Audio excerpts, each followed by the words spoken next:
नमस्कार बच्चों। आज का हमारा विषय है समय। ये व्याकरण का एक अध्याय है। बच्चों, ये जो समय है ये आपके पेपर में आएगा, परीक्षा में आएगा और लगभग 4 नंबर के इससे संबंधित प्रश्न पूछे जाएंगे आपसे। तो हमें समय संस्कृत में कैसे लिखना है वो हमें आना चाहिए। चलिए बच्चों, तो समय को लिखने संस्कृत में लिखने के लिए हमें सबसे पहले ये 1 से 12 तक के संख्यावाचक शब्द आने चाहिए जिन्हें हम समय में इस्तेमाल करेंगे। 1, द्वि, त्रि, चतुर, पंच, षट, सप्त, अष्ट, नव, 10, एकादश, द्वादश। ठीक है बच्चों, ये मैंने एक क्रम से लिखे हुए हैं ताकि किसी भी संख्यावाची शब्द के लिए हम प्रयोग कर सकते हैं।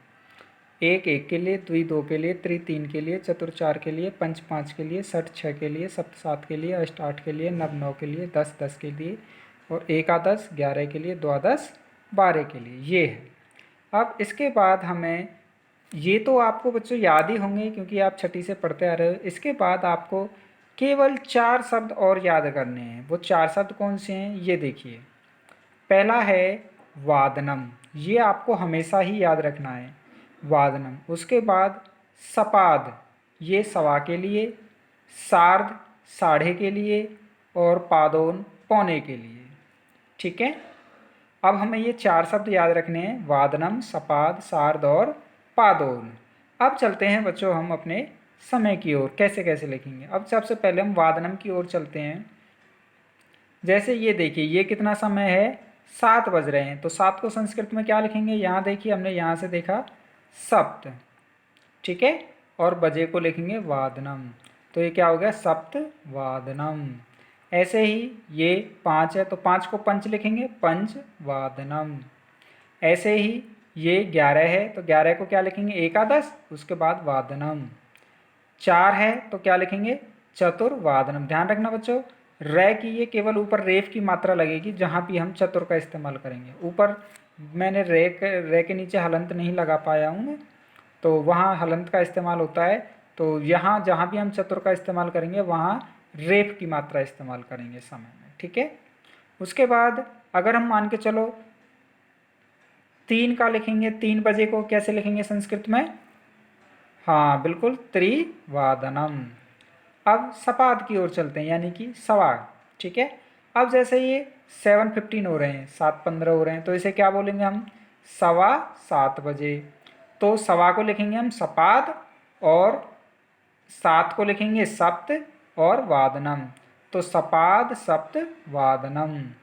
अब ये देखो 5:15 बज रहे हैं तो सवा को क्या लिखेंगे, सपाद, और 5 बजे को पंचवादनम। ठीक है, ऐसे ही 11 11:15 बज रहे हैं तो सवा को सपाद और 11 को एकादश वादनम। ठीक है, 4:15 बज रहे हैं, सवा को सपाद और 4 बजे को चतुर्वादनम। ठीक है बच्चों, उम्मीद है आपको यहाँ समझ आ गया होगा ये। अब यहाँ से देखिए सार्ध, यानी कि साढ़े। अब जैसे ये है 1:30 हो रहे हैं, 1:30 यानी कि 1:30 बजा हुआ है। ठीक है, तो वो साढ़े के लिए इस्तेमाल होता है। तो सार्ध, एक बज रहा तो एक वादनम। लेकिन जब हम इसे लिखेंगे तो बच्चों ध और ए में इनकी संधि कर देंगे तो सार्धइक वादनम। ठीक है, अब जैसे ये हमारे पास कितना है, 2:30 बज रहा है तो 30 मिनट ही हैं ये भी।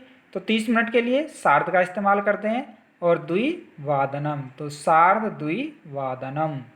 ऐसे ही ये 4:30 बज रहे हैं तो साढ़े को सार्ध और 4 बजे को चतुर्वादनम।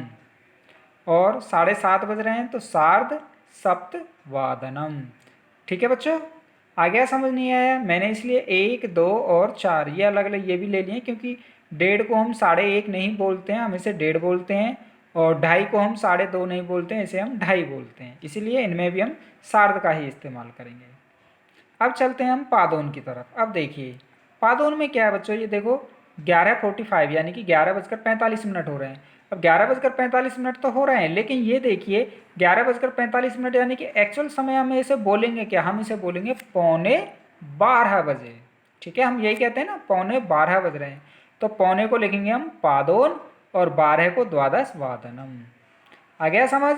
अब यहाँ देखिए 2:45 यानी कि ये वास्तविक समय क्या है, क्या बोलेंगे हम इसे, 2:45, ठीक है, 2:45 बोलेंगे ना।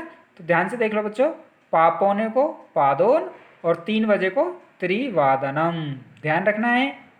6:45 को 6:45 लिखेंगे हम इसे, तो पादोन सप्तवादनम, षटवादनम नहीं लिखेंगे, सप्तवादनम। क्यों? क्योंकि 6:45 बज रहे हैं, 6:45 नहीं बज रहे हैं, 6:45 बज रहे हैं। ये देखो बच्चों, 6:45 को हम 6:45 ही बोलेंगे ना, तो 6:45, ठीक है। तो पादोन सप्त वादनम।